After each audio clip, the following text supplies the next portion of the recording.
Lors de sa rencontre avec son homologue chinois, le chef de la diplomatie japonaise, Takeshi Iwaya, a exprimé les vives inquiétudes de Tokyo concernant la situation en mer de Chine orientale, notamment autour des îles Senkaku. Bien que ces îles soient administrées par le Japon, Pékin en revendique la souveraineté sous le nom de Diaoyu. Le ministre japonais a également précisé que Tokyo suivait de près les développements concernant Taïwan, un archipel de facto souverain mais également revendiqué par Pékin, situé à proximité de la zone économique exclusive du Japon. Malgré ces tensions, Takeshi Iwaya a insisté sur la nécessité de poursuivre la normalisation des relations entre le Japon et la Chine.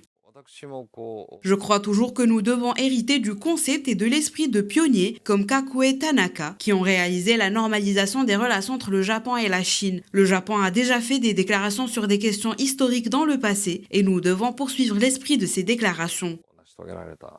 De son côté, la Chine s'est dite prête à travailler avec le Japon en mettant l'accent sur les intérêts communs et en renforçant le dialogue et la communication.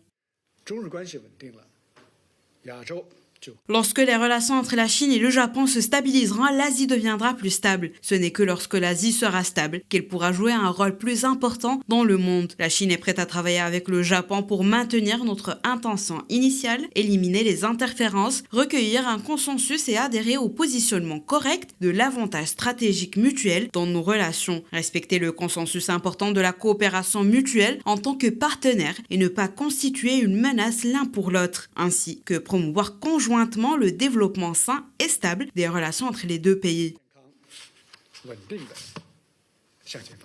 Le Japon et la Chine ont convenu de concrétiser la visite du ministre des Affaires étrangères Wang Yi au Japon dès que cela sera approprié et ce, dès que possible l'année prochaine.